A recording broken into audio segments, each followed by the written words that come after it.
Hi, I'm Toni Miller, and I'm the Director of the Child Life Department here at New York Presbyterian Morgan Stanley Children's Hospital. The Child Life Department here at New York Presbyterian Morgan Stanley Children's Hospital is all about meeting the psychosocial needs for patients and families.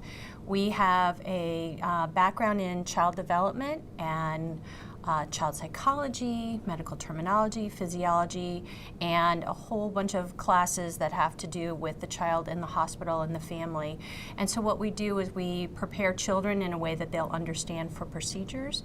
We're able to help in bereavement situations, and we try as much as possible just to normalize the environment for them.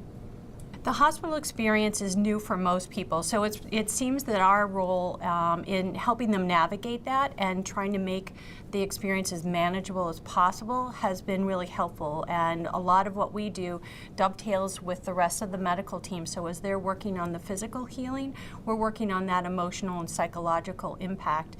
And how do we help them, as I said, manage that experience and hopefully make it one of those life experiences rather than a traumatic experience.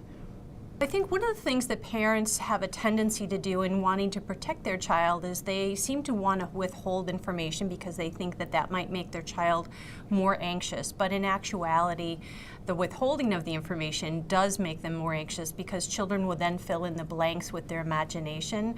So because we have our background in development, we know that different children need different information in different ways. So what we do is we help parents. So for instance, a young child is in that kind of fantasy reality cognitive stage, and so they really need to know concretely what is going to happen, but in very short, almost like sound bites, whereas a teenager really kind of wants to know more of the facts, and so they want to see pictures, and they want to hear data, and they want to know exactly what's going to happen with them and how's that going to affect them socially. So we try to help families understand what information to give at the right time, and they know their child best, so they know which way is best to be able to give their child information. As child life specialists, we are trained to use so many different methodologies because it's not a cookie cutter approach by any means.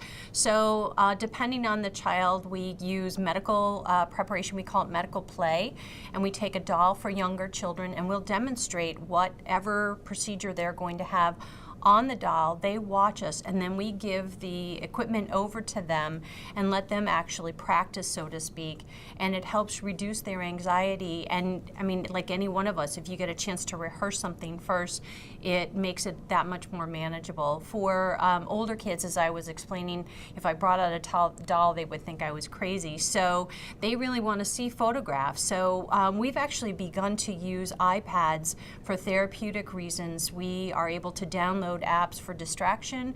We're able to download mini vignettes of videotapes. So for instance, if they're going to have an MRI, they can hear what the MRI is going to sound like, what the machine looks like. So we're able to use those in all kinds of therapeutic ways. And they've actually been a huge tool for us to be able to incorporate into our practice.